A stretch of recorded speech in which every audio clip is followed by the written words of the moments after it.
우리가 세상 사는데 얼마나 두려움이 많아요. 남한테 무섭게 으르렁거리잖아요. 자동차 운전하시는 분들 차 타고 길에 나가보세요. 차를 험악하게 모는 사람들이 차로 가지고 막 욕하듯이 몰고 오기도 하죠. 차가 욕을 해, 차가. 그죠? 차가 막 씨름을 해, 그러고. 차는 아무 잘못이 없어요. 차를 모는 사람이. 그죠? 뒤에서 막 겁주고, 앞에서 겁주고. 얼마나 두렵게 만들어요. 그렇죠? 우리는 남편과의 관계에서도 두려워. 제가 이렇게 절에 있다 보면 어느 때 보살님들이 그래요. 남편이 절에 가지 말라 그래서 못 갔어요. 자기가 집에 있는 날이라고 집에 꼼짝하지 말고 있으라 그랬대요. 그 남편의 말이 무서워서 절에를 못 오고 싶은데, 우리는 아주 사소한 것 같지만 작은 것 하나하나의 행동도 가장 가까이 있는 사람으로부터 항상 두려움을 느끼면서 살아가요. 무서움을 느끼고 두려움을 느끼고, 무섭고 두려움으로부터 피하려다 보니까 어쩔 수 없이 내 뜻과 관계없이 그렇게 살 수밖에 없는 일들이 너무 많아요. 그리고 나이가 들면 남자들이 그러는데 여성들이 무서워지기 시작한대요. 집사람이 너무 제일 무섭대. 차라리 호랑이, 우리의 호랑이가 덜 무섭대. 호랑이가 사랑스럽대요. 집사람이 너무 무섭다 그러더라. 이렇게 두려움의 존재야, 우리는. 눈길 하나, 말씨 하나, 그 사람이 바라보는 눈결만 갖고도 두려움을 느끼고 공포감을 느끼는 거야. 그냥 목소리 톤, 여보! 그럼 갑자기 심장이 퉁! 내가 뭐 잘못했지? 그리고 아들, 딸들도. 부모 입장에서는 아들, 딸들이 너무 무서운 대상인 거야. 근데 또 자식들도 아버지, 엄마가 굉장히 두려움의 대상이기도 해요. 거기다 폭력을 쓰는 부모가 있을 때는 자식들은 거의 겁박을 당해서 살잖아요. 뭐 시댁 식구한테도 두려움 느끼는 경우 있잖아요. 그렇습니까? 그러면 시어머니는 그래. 나는 며느리가 너무 무서워요. 그러기도 하죠. 하루하루 사는 것이 다 두려움일 수 있지만, 저마다 두려움일 수 있지만, 사실은 관계 속에서 일어나는 두려움이 제일 많죠. 사람과 사람 사이에서 일어나는, 사랑한다 그러면서도 두렵잖아요. 사랑하는 사람과의 관계에서 사랑한다라고 안 두려운 거 있어요? 사랑하는 사람하고도 의심하잖아요. 의심을 받을까 봐도 두렵고, 의심이 들어서라도 두렵고, 그런 것도 있죠. 우리 살아가는 이 세상을 망원경, 현미경으로 조금만 들여다보면, 야, 우리가 얼마나 위대한지. 이러고도 사는구나. 그렇죠? 이러고도 살고 있구나. 그래서 한번 생각하면, 야, 진짜 스스로 한번 이게 되죠. 야, 대단하다 너. 그러고 어떻게 여전까지 살아왔냐. 이런 소리 한 번씩 해주셔야 돼요. 여러분한테 한 번 해보세요. 너 참 대단하다. 야, 너 어떻게 이런 두려움 속에 그거 살고 왔냐? 살아왔냐? 그거 어떻게 뚫고 살아왔냐? 그렇죠? 근데 우리 자신이 한 번씩 돌아보자고. 돌아보면 우리는 무수한 사람들에게 무해시보시를 하는 게 아니라 두려움을 주는 악업을 많이 지었다는 거지. 말이나 나의 눈빛이나 말투나 나의 생각을 가지고 우리가 얼마나 나 자신한테도 하거든. 아이고 이 바보야. 아이고 이 멍청한. 아이고. 다 나를 두렵게 오그라들게 만들잖아요. 그리고 우리는 내가 받고 싶지 않은 행태를 남에게 그대로 두렵게 하잖아요. 자기가 살아온 인생의 나이를 돌아보시고, 내가 만약 40대라면 40대를 살아오는 동안 내가 남을 두렵게 하는 말을 얼마만큼 했을까를 그래프를 한번 그려본다고 마음에 그려보세요. 만약에 여러분이 60이 넘으셨다면 더 많은 두려움을 줬을 거예요. 누군가에게. 내가 이 세상에 와서 총기만 가지지 않았다 뿐이지 누군가에게 무서움과 두려움의 대상이었다면 아, 이거 내가 인생 잘못 산 거구나라고 알아야 된다는 거예요. 탓을 하시라는 게 아니에요. 알고 가자는 거예요. 탓을 할 필요는 없어요. 몰랐으니까 그렇게 살아온 거예요. 무해시보시라고 하는 걸 아는 순간, 무해시보시라고 하는 건 빵끝 미소만 한번 지어주어도 무해시보시예요. 실수하고 잘못한 사람 앞에서도 그럴 수 있지. 다시 한번 잘해봐. 빵끝. 이게 무해시보신 거예요. 넌 그거밖에 못해. 넌 왜 그 모양이니? 똑같은 밥을 먹고 넌 밥값도 못하냐? 너한테 월급 주는 게 아깝다. 이런 말들은 공포감만 가져오게 하는 게 아니라 사람을 살고 싶지 않도록 만들어요. 이런 말 한마디가. 그리고 시집장가 가지 않은 아들과 딸에게 넌 뭐가 부족하니? 너가 뭐가 모자라서 시집을 못 가니 장가를 못 가니? 모자라야 시집장가 안 모자라야 시집장가 가는 건지, 시집장가가 뭐 그렇게 잘났는지, 당신들이 가보고 뭐 그렇게 좋았는지. 만약에 말이에요, 여러분들이 여러분의 자녀에게 시집장가 가라라고 그렇게 권하고 싶으시다면 결혼한다는 사실이 얼마나 아름다운 일인지를 샘플로 보여주셔야 되는 거예요. 그래야 전부 장가 가고 싶어 안달하고 시집 가고 싶어 안달할 거 아니에요? 근데 결혼한 사람들의 모습이 아이들의 눈으로 볼 때 겁나. 무슨 일을 당할지를 몰라. 나도 내 아버지처럼 저런 꼴 될라, 내 엄마처럼 저런 꼴 될라, 그러느니 혼자 살아. 똑똑한 판단이에요. 그렇죠? 예. 본인이 시집장가 가갖고 엄청나게 잘 살아본 게 아닐 때 그걸 과연 권할 수 있는가라고 하는 거를 되짚어 생각하셔야 된다. 무조건 사회가 그러라니까 그러는 것이다. 아니에요. 사회가 그러라니까 그러라는 것이 아니라 우주의 망원경을 여러분이 장착하셔야 됩니다. 그래서 탐사하진 않은 우주의 세계로 광활하게 나가셔야 됩니다. 탐사하고 관찰하셔야 돼요. 정말 결혼을 하는 것만이 최대의 인생의 숙제를 끝내는 거냐? 아니냐? 더 넓은 세계의 은하에 또 다른 어떤 세계가 있느냐? 이걸 탐사해야 되는 겁니다.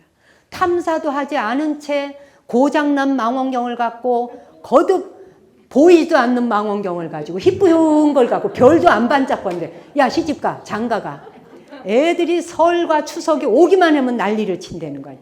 그 오죽하면 설날이 반갑지 않다잖아. 추석이 반갑지 않다잖아요. 그죠?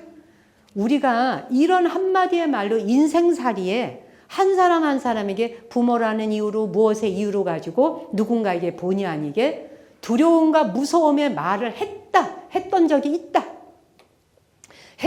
있다라고 하는 것을 인정하는 걸로부터 첫 출발이 망원 렌즈 장착하는 겁니다. 전 그렇게 비유를 들어드리고 싶어요. 내가 그런 적 있어 라고 인정하는 겁니다. 그리고 내가 누군가에게 굉장히 무섭게 다루거나 또 누군가가 뭘 잘못했을 때 막 소리 지르면서 끝까지 파헤쳐가지고 막 그게 바로 될 때까지 막 파헤치면서 문자하고 막 카톡하고 문자하고 카톡하고 문자하고 막 이러는 경우 있죠. 그게 막 끝장날 때까지 막 하는, 여러분도 혹시 그러시나요? 아니, 그런 경우 있죠. 그럼 무섭죠? 막 사람을 이 쥐 몰듯이 막 코너로 몰아가지고 막 빠져나갈 구멍 보고 몰으라잖아요. 구멍도 없이 막 몰아. 그래서 어떻게 돼? 자살하잖아. 그래서 자살하잖아. 무예시 보시는 오늘날에 자살을 없앨 수 있는 유일한 보시입니다.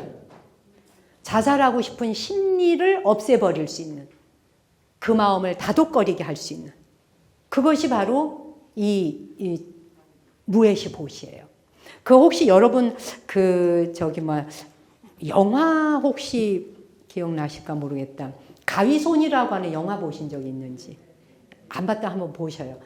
오래됐죠, 나온 지가. 그 가위손이라고 하는 그 손이 박사가 뭐 연구한다 했다. 다른 거는 다 바꿨는데 손을 못 바꾸고 박사가 죽잖아. 그래서 그냥 가위를 매단 채 살아가는데 에드워드라고 하는 주인공이 이제 양쪽 손에 이렇게 가위가 있다 보니까 누구에게 가까이 다가가기만 하면 찌르고 상처를 주고, 사실은 그게 영화와 소설로 나왔다 해도 그게 우리 살아가는 사회의 삶을 비유들어서 하는 이야기인 거죠. 그래서 가위손이 다가가기만 하면 다 사람들을 찌르게 되고 다치게 하고 이러니까 혼자 허름한 성에 가서 살잖아요. 근데 이제 이 가위손 그 에드워드가 외롭게 혼자 살아가는데 사실은 생긴 거는 귀괴한 것 같이 생겼지만, 가위손도 달고 있고 귀괴한 것 같지만 굉장히 순진하고 두려움도 많고 겁도 많아요. 예, 그리고 굉장히 순박해. 그리고 성격도 되게 소극적이에요. 막 나서서 뭐 이렇게 하고 이러질 못해요. 근데 킴이라고 하는 여성을 만나. 킴이라고 하는 여성을 만나 그 여성을 보는 순간 사랑에 빠져요. 그 사랑에 빠지는데 이 에드워드는 킴이라고 하는 그 여성을 너무 사랑하고 안아주고 싶지만 이 가위손 때문에 가깝게 다가가면 상처를 입힐까봐 다가가지를 못해요. 그런데 이제 킴이 그걸 알아요. 자기도 그 에드워드가 마음에 들어요. 그래서 그 영화에 그런 장면이 나와. 지금도 제가 잊혀지질 않아요. 킴이 뒤로 가요. 뒤에 가서 에드워드의 뒤에 가서 등 뒤에서 백허그를 해요. 뒤에서 안아줘요. 가위손이니까 안 다치게 뒤에서 이렇게 안아줘. 등 뒤에서 누군가를 따스하게 안아준다고 하는 건 너의 등 뒤에 내가 있어 라는 메시지예요. 안심해도 돼. 내가 네 등 뒤에 있어. 그리고 걱정하지 마. 불안해하지 마 라고 하는 게 백허그잖아요. 등 뒤에서 이렇게. 누군가가 막 화가 나서 소리 지를 때에 서로 마주 보면서 이야기를 하면은요, 더 싸워요. 네, 불난 그 화산을 쳐다보고 있으니까 어떻게 돼? 그 화산을 쳐다보면 나도 화산이 돼야 되니까 누가 마그마가 더 끓나? 막 이걸 실험하잖아요. 그런데 누군가가 극도로 화가 나서 막 치솟아 있을 때 뒤로 쓱 돌아가서 뒤에서 살짝 안아줘 본. 그러면은 놔 씩씩대다가도 놔 사그라들어요. 그죠? 그렇다고 지하철 타고 가도 아무한테나 그러면 안 되죠. 가까운 사람과의 관계에서 어차피 분노가 많이 일어나잖아요. 그래서 이 백허그를 한다고 하는 것은 그런 행위는 무에시봇이에요. 두렵고 겁 많고 순진하고 소외되어 있고 외로움 타는 누군가에게 등 뒤로 돌아가서 내가 네 등 뒤에 있단다. 엄마들이 자녀에게 또 덜어는 다 큰 자녀들은 엄마나 아버지한테도 이런 백허그가 필요해요. 나이만 먹었다 뿐이지 인간은 똑같거든요. 인간은 다 두려움을 갖고 살고 또 다 외로워하거든요. 그래서 머리가 희끗희끗해지는 엄마와 머리에 흰 눈발이 벌써 흰 히말라야 설산처럼 흰 눈이 내리고 있는 아버지에게 언제까지나 소리 지를 것 같고 당당했을 것 같지만 그런 아버지의 마음에 진정으로 자기와 마음을 터놓고 대화해 볼 사람을 만나본 적이 없는, 자기 자신과도 만나본 일이 없는, 그럴 때 누군가가 뒤로 돌아가서 그냥 슬쩍 따뜻하게 포옹해주고 안아주고 내가 그저 네 등 뒤에 있다라는 걸 알려주는 메시지만으로도 두려워하는 생각으로부터 안심시켜준다. 사람은 저마다의 상처와 작던 크던 고통과 상처들을 안고 살아가잖아요. 근데 마주보고 있을 적에 괴로워하는 표정을 보면 뭐가 괴로운데? 말해봐. 뭐가 힘들어? 꺼내놓고 말해. 그래야 해결할 거 아니야. 뭐가? 뭐 이렇게 앞에 마주보면서 하면은 왜 이렇게 말을 못해? 그렇고 더듬거리지 말고 콱콱 말을 해봐. 막 이렇게 하니까 더 오그라들죠. 그게 더 공포감이 와. 그렇잖아요? 무에시봇이라고 하는 건 따지거나 분석하거나 그것이 무엇이냐고 캐묻지 않는 거예요. 왜 그러느냐고 따져 묻지 않아요. 무에시봇이는 그저 슬쩍 뒤로 가서 등 뒤에서 혼자 외로워하지 마. 너가 기댈 때가 있어. 내가 이렇게 있어줄게. 지금 이 순간만이라도 말이야. 그러면 그냥 스르르 마음이 내려가지. 그치? 실제로 한번 가족 사이에 해보세요. 그러면 여러분이 하면서도 눈물 날 거예요. 왜? 그 존재의 등만큼 정직한 게 없거든요. 사람은 정면보다 등이 훨씬 정직해요. 그래서 등을 보면 왠지 쓸쓸하지. 그렇죠? 그래서 영화에서 왜 쓸쓸한 모습 보여줄 때 꼭 등을 보여주잖아요. 앞모습 안 보여주잖아요. 앞모습은 지 잘났다고 막 이렇게 나오니까. 근데 뭔가 등을 보여주면 등은 되게 정직하잖아. 그죠? 그래서 고엽이라는 노래에 등까지 나와봐. 예? 이부몽땅이 막 고엽을 부르는데 등 뒤까지 탁 보여주면 거기다 또 붉은 그 낙엽이 떨어진 단풍잎이 떨어져 있는 걸 지나가봐. 괜히 눈물 흘리잖아. 인간은 왜? 고독하거든. 외롭거든. 내 곁에 있는 것 같지만 나하고 뭔가 하나가 된 것 같지 않거든. 이 뚜껑만 파헤쳐보면 하나 단일로 된 암석층인데, 다 보석인데